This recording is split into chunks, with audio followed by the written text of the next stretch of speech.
Today on The State of Us, 4 ideas about where learning is headed after the pandemic.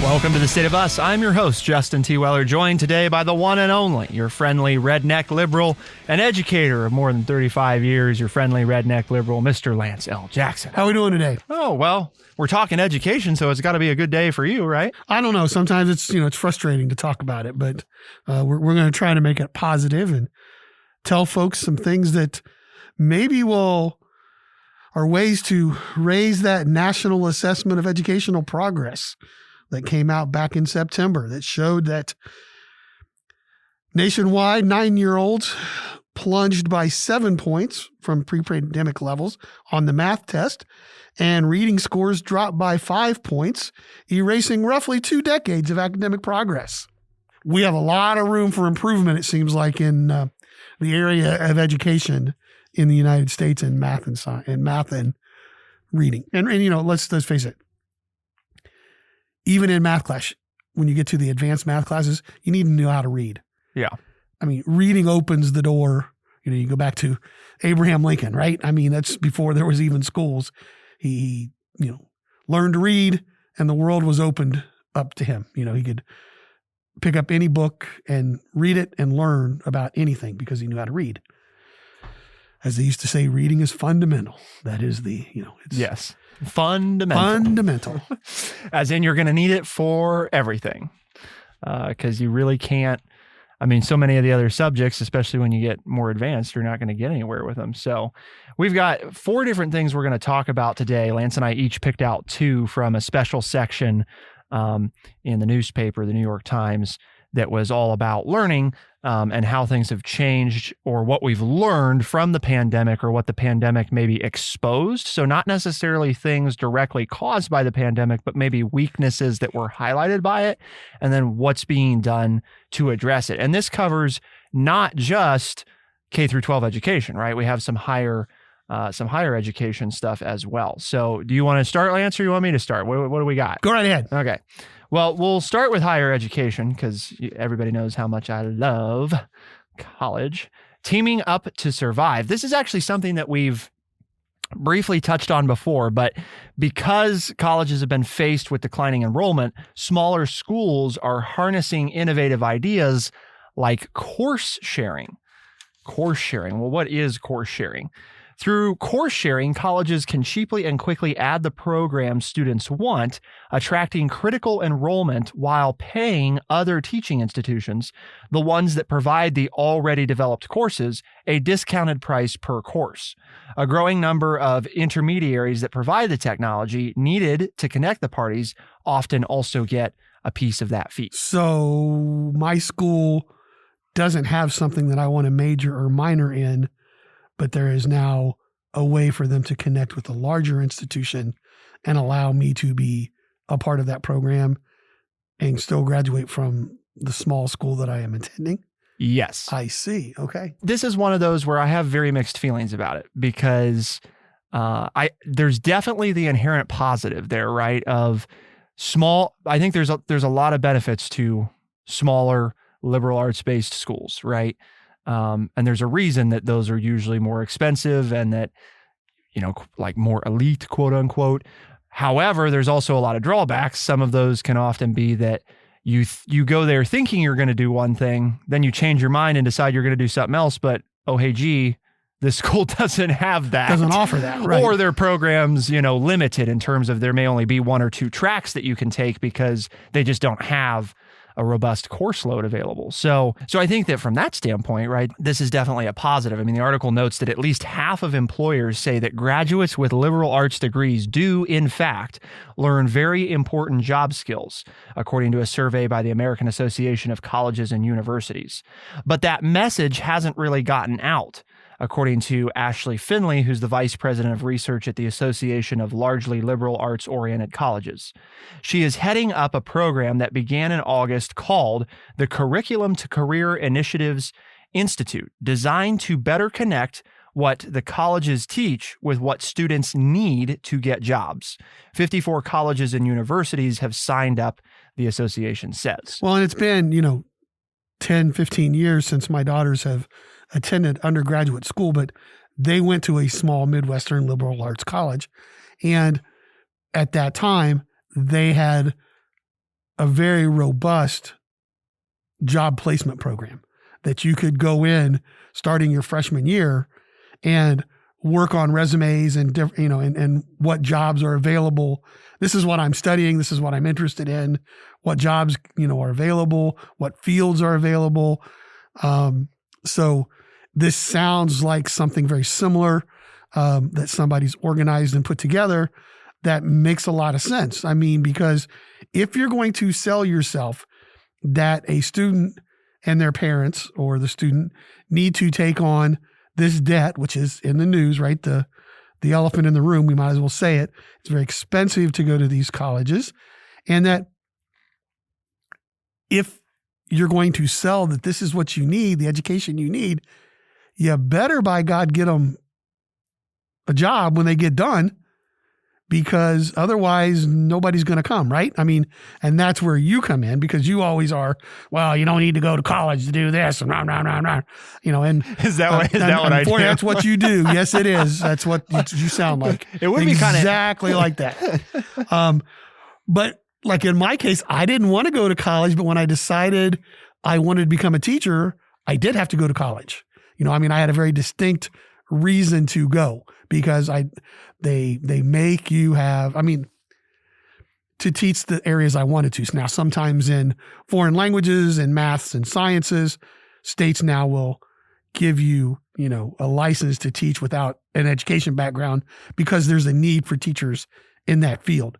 But in my social studies, English, those are also mentioned in this article, the easiest jobs other than physical education to fill across, and elementary school teachers across the United States. So you need to have something at these small colleges to entice people to spend the money to go there. And one of them would be, well, we employ 98% of our graduates or whatever, walk out of here with a job. So it makes sense that they would have, want to sign on to a program like that, because that's part of the hard sell of getting people to pay for college these days. The flip side, though, and this is the one that we've spoken about very briefly before, is that sometimes the colleges aren't as transparent, which with courses are course sharing courses. Well, that's why you as the consumer need to do due diligence. Right. Nobody's going to watch out for you more than you.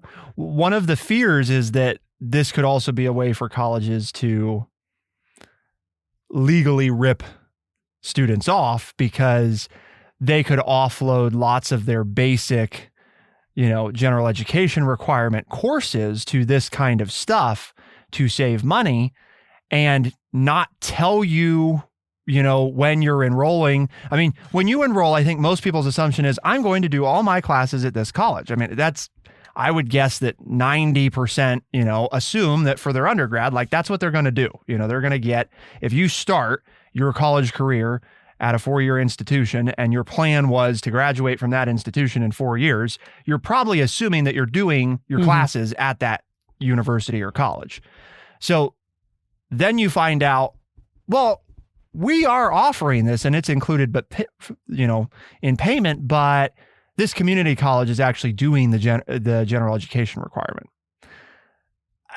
Now, does that mean that there's anything wrong with that class the community college is doing? No, I'm not saying that there is, but I'm saying what you signed up for and what you're also paying top dollar for is a liberal arts education. And instead what you're getting is an education which you probably could have paid a third or a fourth for if you had just gone to that other school, you know what I mean? Or even if you stayed at your school and just like over the summer took the class there, you'd probably pay a highly reduced rate. So the only reason that you're paying more is because you're at this school where they're charging you for a class that you could have taken on your own that would have been cheaper. I see where you're saying that, but the whole concept of course sharing is to offer things that that school doesn't offer. Exactly. Well, I think that's good. Like you want to take a geology class or something, and they don't offer geology, but right. Now you can take the big school 60 miles down the road, the big university offers 12 sections of it, and you can zoom in or you can drive once a week, in the evenings and take it there because they have a reciprocating agreement or whatever. That's the way I see it. I see how it could be manipulated like you're talking about. I don't think a college would stay in business very long doing that. Because the word would that would be a bad business venture to go into. It would be short-term gains for very quickly shutting your doors because nobody would attend your school. The others, it's more like when I think of small high schools, like in our area, don't offer a lot of different foreign languages, but they can go online and have their kids take, German or French or whatever language they want through this consortium of students. And I think what we've seen in high schools in the last 10, 15 years develop, the colleges are now taking that or the programs that were developed for high schools are now being offered to small colleges and saying, you only have 5 students who want to major in German. Doesn't really behoove you to hire a German professor for 5 students. So you can sign into our program and your 5 German majors can now, or maybe they just want a minor, they can get it over here, So that's the way I see it being used. I think if it's used properly, it's a good thing. Right. The fear is that, and sometimes I don't know that it starts nefarious either. You know what I mean? If a college or university starts out, and because this does happen, they may only have, if they're a small school, 1 or 2 people that can teach a certain class. Right. You don't have person anybody leaves. Right. You can't find anybody to hire them. So so now we fill in with that. But when you signed up for it, it was like, well, I thought I was going to get, and I didn't get this person. That's a fair point. And the university, in that case, they're not trying to be nefarious per se. They're just trying to say, well, we're trying to make sure that you still get your program. Graduate in 4 years. Right. But now we're also not giving you maybe what your expectation was. So hopefully that doesn't become, I guess what I'm saying is I hope, and I think that if students, like you said, if they stay aware of what's going on and they go in eyes wide open, then I don't have a problem with that. It's making sure that they know what's happening and that they're okay with that as part of their course load. Because absolutely the ability to offer things that the college would not offer at all, you know what I mean? Just we can't offer that and we never would. That's certainly a nice benefit. So we're going to turn to 2 things that Lance marked, and we're going to see if tutoring is the answer to everything and whether or not Lance's beloved phonics are in fact the way to go. Keep it here on The State of Us. We'll be right back.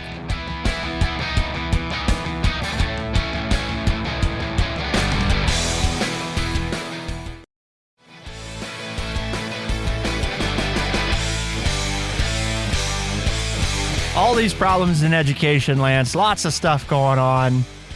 Maybe if we just did tutoring, that'd just fix it, right? Is that pretty much, did I just... Well, it's a certain kind of tutoring. Oh, okay. And there are certain parameters there. But before you even get to tutoring, people need to know how to read. They do? One of the many teaching jobs my mother had for a few years was a reading specialist. When I grew up in the state of Missouri, they taught phonics, which is, for those uninitiated, just a very short definition here, the sounding out of words. You learn what sound letters make and letter combinations make. So therefore, you can really pick up anything and read it because you know how to sound it out. That's phonics. What I think is very interesting, just as a side note, my wife, who's 2 years younger than me, went to school in Ohio, and she was taught sight reading. And she was in high school and was a struggling reader. And we started dating, and she was talking to my mom and with me. And basically, she taught herself how to read using phonics as a high school student. And, went on to a teaching career and taught middle school English and math. Okay, so for all those non-professionals out there, Lance, phonics, sight reading, what are the... Well, phonics is basically, you see the word pig, P-I-G. Okay, if you're learning phonics, the teacher would say the letter P in this situation makes a P sound. And the I is a short I sound, eh, and G is a hard G, G. So P-I-G, pig, okay? Sight reading would say, your teacher would point to the word and say, this word right here, every time you see it, it's pig. And here's a picture of a pig. So now we're going to reinforce it because I showed you the word, it's pig. We gave you a picture, it's pig. So now every time you see that word, you just know it's pig. You don't know why it's pig. You don't know why we call it pig. But if we have enough time to memorize, we just memorize. We just memorize words, right? Okay. And so you just recognize them. It's like taking the old school method of multiplication tables and trying to apply it to reading. Yes. Okay. You're just going to memorize these words and how they sound. But then now what happens when you get a word you've never seen? You have no skill set to figure out how to pronounce that new word. An important distinction between... You have to go to somebody and say, what is this word? Right. Okay? And now you say, well, what does that matter? Well, now if I'm going to pick up something and read on my own, if every third word I don't recognize, it's not in my list, then I'm going to be a horrible reader. I'm not going to be able to keep the rhythm of reading. And therefore, I'm going to become bored with it and not understand anything. And then I don't like reading. And so then what also sight reading does is, well, these words are the ones we've learned. So every book you read is going to have these words in it. So you stay on grade level. Whereas if you learn to sound out words, phonics, please be with me, the spirit of my mother, make sure I don't mess all this up. Phonics allows you to read off grade level because it doesn't matter what I pick up to read. I know how letters sound. I've learned how letter combinations in the English language work. Therefore, I can pick up anything and read above my grade level because I can sound out words. Sight words are whole words that kids are taught before they're exposed to the letters and letter combination, while phonics is teaching children the sounds that different letter combinations make so that they can sound out unknown words. Exactly. That's what I said. You know where that came from that I just read? I don't. Homeschoolingforyou.com. Okay. Well, because what happened was, there was a study done. It was like, oh my gosh, Johnny can't read. Back in the 70s, kids were graduating from high school and they couldn't read. So of course, the problem was we were teaching them how to read incorrectly. And so we threw phonics out and we came up with all these new ways to teach reading. And what this study has shown is that to get to, the meat of this article are on your nose. I got that. Okay. I found he that was out. looking for him, but I guess I need stronger ones because I still can't read. Where are they? Oh, they're but to quote the article, after several decades of so-called reading wars, where dubious theories led educators to abandon the phonics method in favor of a variety of divergent and often unsuccessful literacy learning techniques, a growing number of states and districts are right back where they started. That is, this is a solid path to improving literacy at an early age, talking about phonics. Okay. And why are they doing this? Why are we going back to something that we did as early as the 1950s, which is not when I was in school, but close.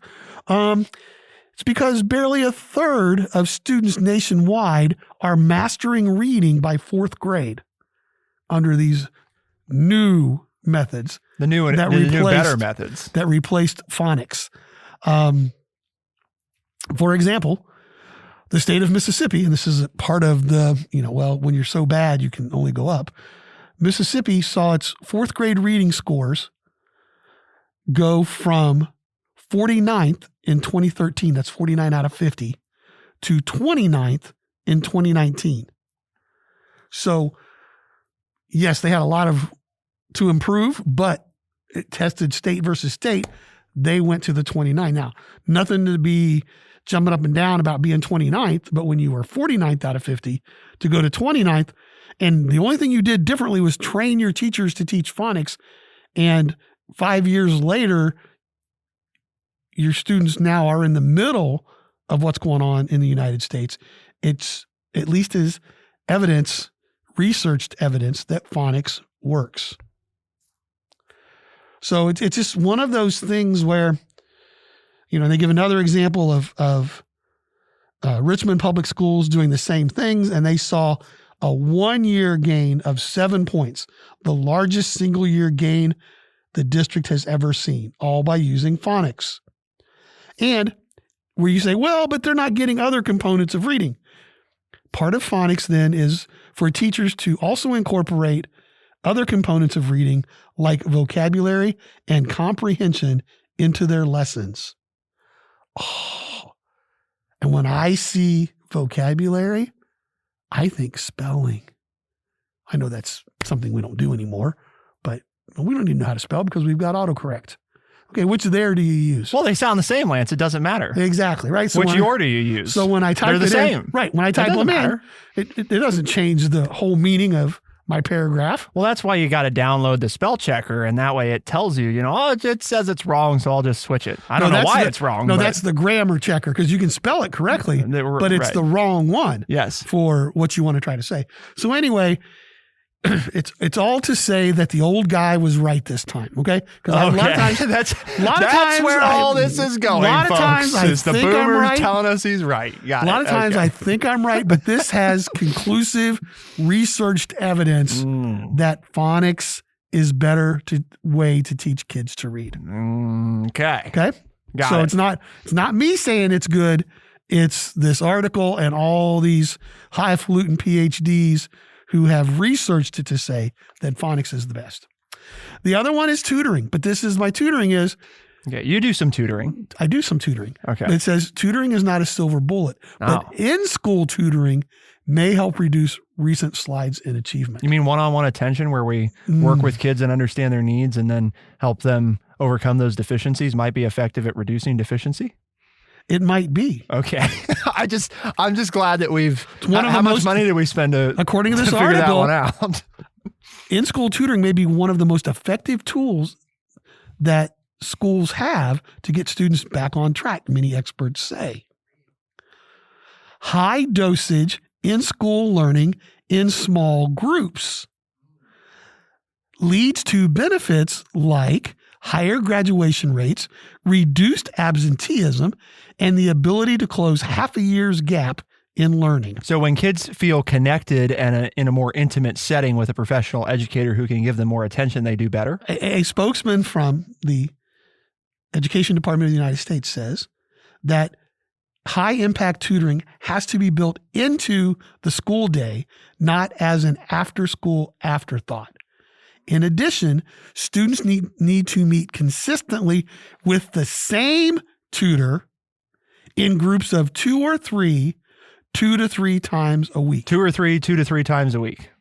And the same person. Right. Because, obviously, wait a minute. If you meet with the same person, wait a minute. Can anybody teach math? But if you develop that rapport with that person and that student, that teacher, that tutor, and that student, then they know where that student is. The student knows what the tutor expects. And so therefore you're not spending consistency, 20 dependency. minutes, trying to get started. Right. You both know what's expected and you just pick up from where you left off. So therefore you make more gains in the time that you have together. It all seems so basic, right? Yet again, not that to prove the old guy was right, but it's not just me saying it, okay? It's not just me saying anecdotally, this is what worked for me. These are people who have studied it and said, this is the way to go. Well, what's the drawback? Yeah, sounds expensive. Bill and Melinda Gates Foundation has put money in this, and they have a program, and it's lowered the cost of in-person tutoring to $1,300 per pupil from $3,400 per pupil. So cut it almost by 2/3. And they've taken it one step further. And they hope that here's where I think the downfall is. They hope that schools, through research, can eventually understand which students need a $500 tutoring model versus a $1,200 or $3,400 model, making these programs more sustainable with public dollars.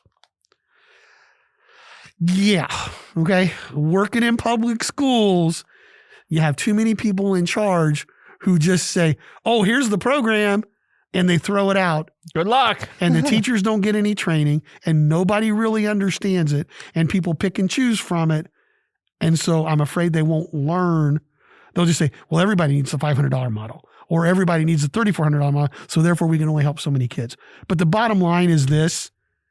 Research shows that in-school tutoring is 3 times more beneficial than after school tutoring. So let's talk about the culmination of all this. The elephant in the room, right, is what about mental health? What did the pandemic show us about that? Well, it exposed some bad stuff, but some of the stuff that we've talked about, like this reading business, and how we learn reading, right, tutoring, mental health, is there a unifying thing that could be beneficial to improving all of that? There might be. Keep it here on The State of Us. We'll be right back.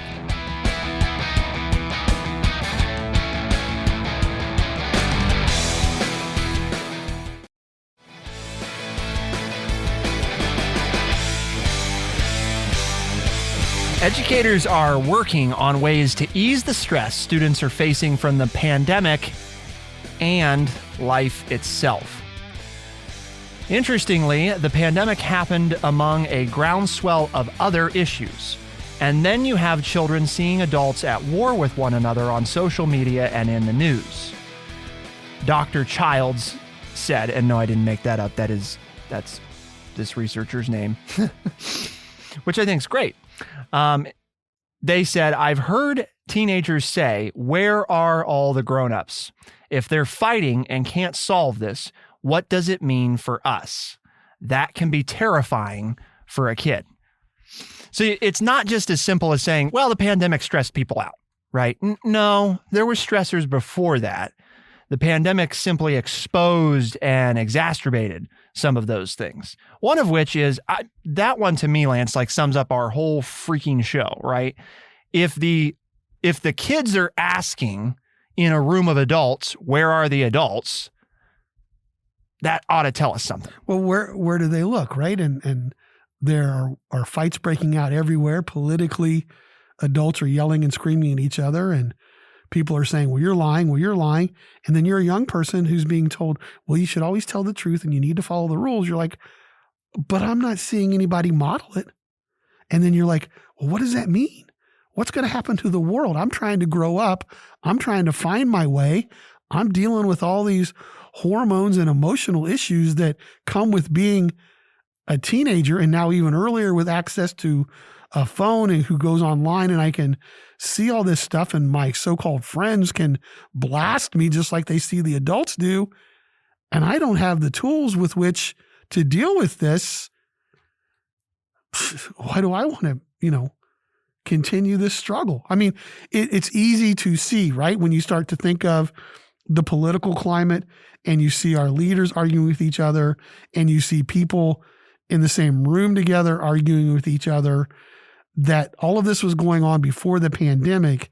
And then to your point, is made even worse why young people would be struggling with mental health. Because where are the calm, cool, collected adults to show them the pathway from adolescence to adulthood? In 2019, the CDC reported that the percentage of high school students with persistent feelings of sadness or hopelessness was nearly 40%, which was up from 26% in 2009, and almost 20% of students in 2019 had seriously considered suicide. 2 years later, in 2021, 44% of high schoolers were feeling sad or hopeless, and suicide is now the second leading cause of death among children 10 to 14 years old. When I talk to young people, it's like, well, it's okay. Look at this, and let's, it's that age old thing of you take that glass of water and you fill it halfway up. Is the glass half full or is the glass half empty? That's life, right? Is your life good or is your life bad? Are you going to accentuate the negative things that are going on in your life, or are you going to accentuate the positive things? Can you find the positive things, or do you always find the negative things? And I find that talking with millennials too. They're like, oh, this is what life is? This is adulthood? Yeah, it is. Well, this stinks. I thought I was going to be happier. I thought I was going to be this, or I thought, well, who told you that? Well, that's kind of those darn boomers. They're the ones. No, because we didn't. Because see, I didn't tell anybody that. Okay. I didn't tell you anybody. refute being a boomer. And so. I was teaching, and it's like, no, life is what you make out of it. Life is hard. Okay. Get up and get your whip and your chair and fight. All right. And fight back. But at the same time, look around and say, you joke with it all the time. when you're telling me about, issues you have now as a young millennial trying to make it in the world. Well, that's a first world problem. Yeah, exactly. Okay. You got a roof over your head. You got food. You got transportation. You have people in your life who love you. What problems do you really have? Yeah. You know what I'm saying? It's easy to take those things for granted. And that's my point, is that we get so wrapped up. We just want more, more, more. We don't take time. And if we don't take time as adults to take a look at and be thankful for all the things that we have, then what in the world are kids thinking? But what's contributing to that? Well, a feeling of being sad or hopeless. And then the next question is, what makes someone feel sad or hopeless? Well, obviously there's, literally thousands of things that could do that. But hopeless in particular is what I want to focus on, because it is a matter of perspective. Well, how do kids get perspective? They rely on what? Older adults. Their surroundings. Right. To provide a matter of perspective, and to help them understand that things will get better, to provide that sense of future. I was at the vet the other day with one of our animals, and they said, one thing that people forget about their animals is that they understand the past, right? They remember the past and they understand the present really well, but they don't have a sense of future the way that people do. So for them, life is often not worth, because we're talking about the balance of when do you decide to put down a pet. The reason you may make that decision sooner than a person is the pet has no way of understanding that things will get better someday. All they know is what's happening right then. And we don't have any way to share that with them.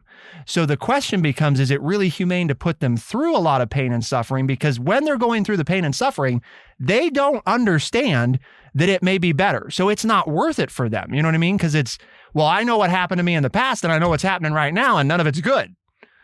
However, and the reason I'm bringing that up is because as your brain's developing, right, as a young person, that's a huge part of development, is the ability to understand. We even talk about that in early childhood education, the object permanence, understanding that something still exists when it's not physically present, big part of developmental psychology and all that kind of stuff.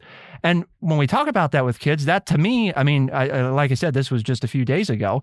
It's like, well, duh, that's part of what young people are struggling with is a perspective of how bad is this really? And that's not, Lance and I have talked about that a lot. That's not saying to them, oh, your problems don't matter, right? But it is helping understand their problems and helping them think through the perspective of their problems. I'm going to take it one step further.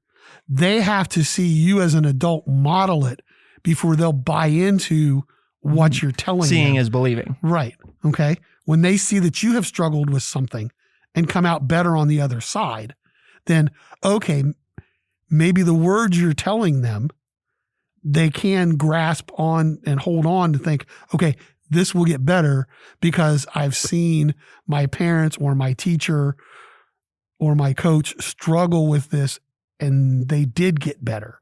Because otherwise it's just words and yeah, you're just another adult. What do you know about being a kid? Not a cure-all, but we talked about reading earlier and just a lot of these things that we're discussing. I just wanted to reinforce to people before we go. Yes, you talking to them is good, but remember there's other ways for them to get important emotional support. And one of those is by reading, right? One of the best ways that young people can improve their empathy is by reading a book. And particularly fiction, believe it or not even nonfiction. Finding fiction that they can connect with. And you might say, well, can't they do that with TV or a YouTuber? Yes, it is possible to, improve your empathy by watching or seeing it happen. The reason that a book, particularly, and this is important, a paper book, makes an important difference is the psychological, the physiological effect that it has on improving empathy pathways in the brain. The physical act of holding it combined with the imagination component of you deciding how to interpret what you're reading and not it being shown to you, right? Because that's a big difference between reading something and watching something on TV. Is there's not very much imagination taking place when you're watching something, right? A video, a TikTok, YouTube, whatever. it's pretty much you see what you see, and that's kind of what it is, and you take it for what it is. The producer and the director are interpreting all your emotions for you. Right. They've decided what they're doing. Well, when you're reading, often that's not what's happening.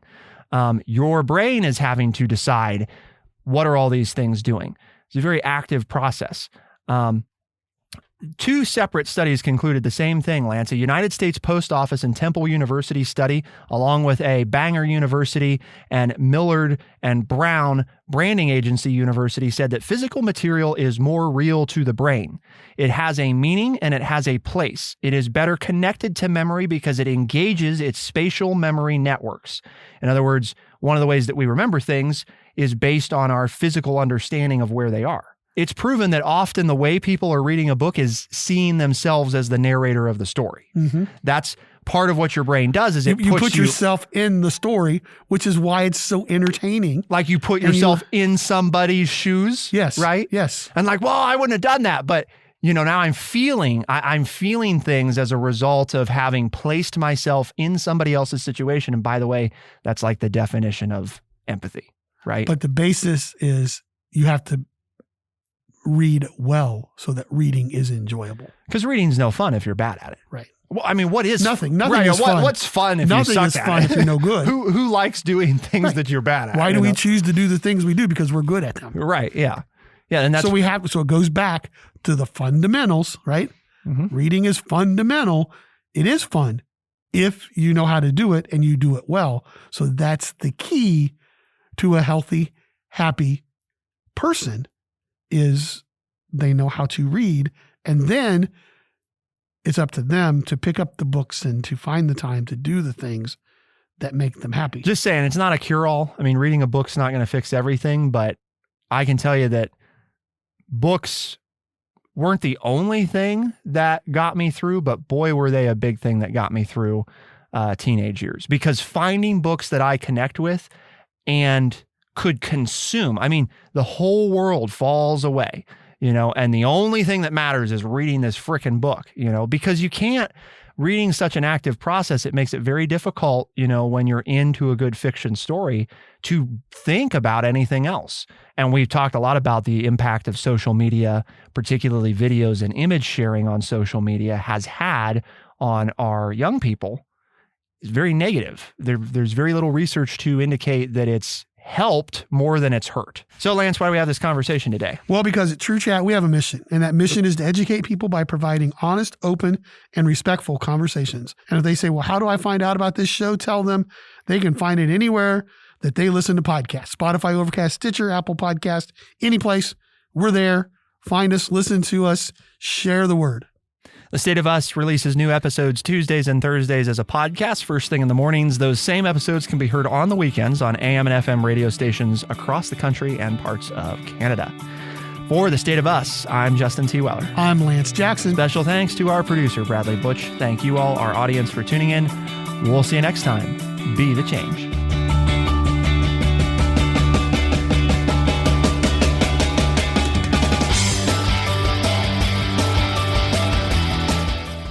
Be sure to check out our website, thestateofus.org, for books, articles, and all the ways to tune in.